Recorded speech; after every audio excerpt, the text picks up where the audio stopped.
Hi everyone, welcome back to the channel. In this video I'm going to show you how to make this simple A-frame survival shelter. So the only things you'll need to bring with you to build your A-frame shelter are some thick leather gloves, a folding saw, a fixed blade knife, a trash bag, some cordage or a rope, and then any kind of tarp that's 8 by 10 or bigger. So when choosing the area where you want to build your A-frame shelter, first thing you want to make sure that where you're building it is going to be flat. You don't want to be on a slope either with your head above or below your feet. Second thing, you want to make sure it's clear of rocks and roots or even some twigs. You don't want to be sleeping on any of those. And obviously you want to make sure that the area you've chosen is big enough that you can actually fit. You also don't want to be sleeping under any standing dead trees, especially if there's wind, because that tree could easily fall over and crush you in your sleep. So when you go to choose the logs that you'll use to build your A-frame, you want two that are fairly long, that you can make the actual A out of. You also want one big long log supported by the two other logs. Now once you have your logs picked out, you'll take the two that are going to make the actual A. You'll take a piece of cord and you'll tie your Canadian jam knot. So first thing, I'm going to make an overhand loop on the end. And the only reason I'm making this overhand loop on the end is so that when I go to make the other overhand loop in the middle, that loop doesn't slip off the end of the cord.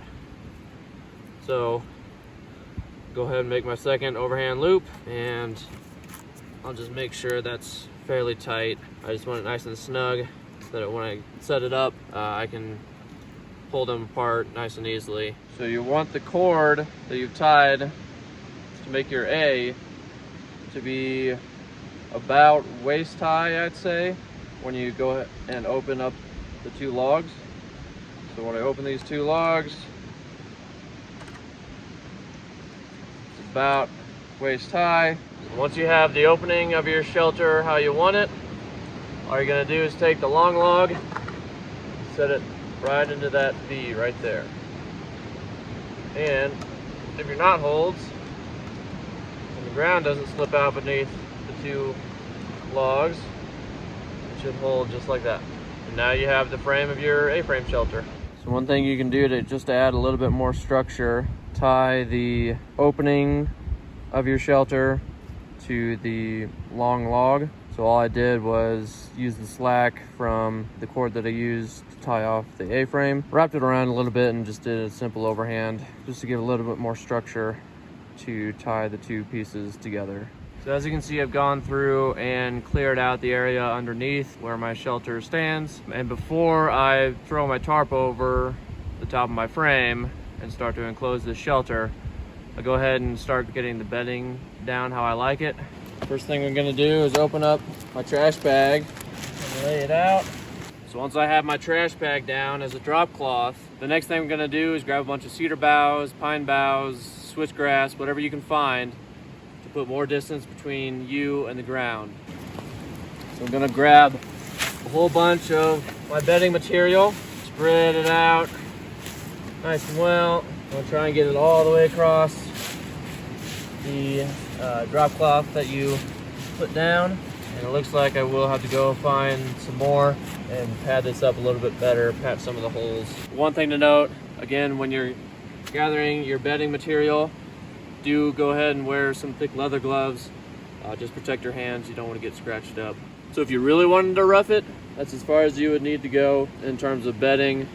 You know, you have your layers between the ground and your body. If you're in a real survival situation, yeah, I mean, you can just sleep on your switchgrass or your cedar boughs. I brought along my sleeping pads and my sleeping bag, so I'll go ahead put the closed cell foam pad down first, again to add just one more layer between me and the ground, and also to keep my other sleeping pad from getting holes poked in it. Now I have the rest of my sleep system laid out. I have my blow up sleeping pad, camp pillow, and then sleeping bag.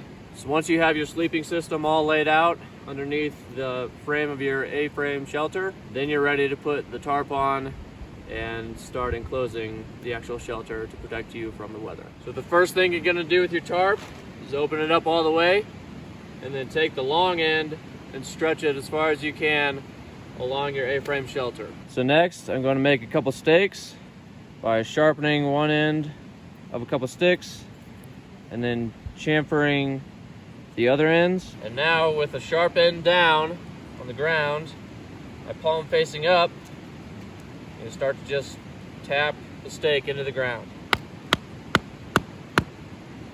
In there fairly well, so it doesn't move around too much. That's fine. And once you have your stakes in the ground, you go ahead and take another piece of paracord or rope. I'll just use 2 1/2 hitches to the tarp. I want it fairly tight, but I also don't want the corner of my tarp to be pulling up too much. So the knots I use to tie off the tarp to the stakes, I did 2 1/2 hitches on the corners of the tarp, and then all I did was wrap the end of the cord around the stake, tucked it through, and then tied off an overhand knot so it doesn't come back through. So on the other end of the shelter, I'll pull tight down the long log and I'll fold the corners of the tarp underneath to make sure any rain or precipitation is just gonna flow right down. All I'll do is lift up a little bit, fold it under itself, maybe tie it off on one end of the cord, and then just wrap it around and around until I run out of cord, and then tie some sort of knot to keep it in place. So one of the last things you can do is grab some rocks or logs, set them out along both sides of your shelter, make sure the tarp stays weighed down close to the ground, trying to prevent any water or anything from seeping up underneath. So one last thing you can do is just take a jacket or another tarp or a trash bag, anything you have, tie it up to the short end of the long log, make some kind of door, some kind of separation between you and the outside world. So there you go, everyone. There's your A-frame shelter. It's not sophisticated, it's not pretty, but hey, if it helps you survive a cold night, more power to you. Anything that can separate you from the elements while you sleep is a major plus. It'll boost your mood, it'll help you stay warm, give you a little bit of peace of mind as you're trying to figure out what you need to do next. But that's all I have for this video. Thanks for watching. Appreciate it if you liked and subscribed. Give me some comments telling me how I could get better or something you liked about the video. I'll talk to you again soon. Thanks. Bye.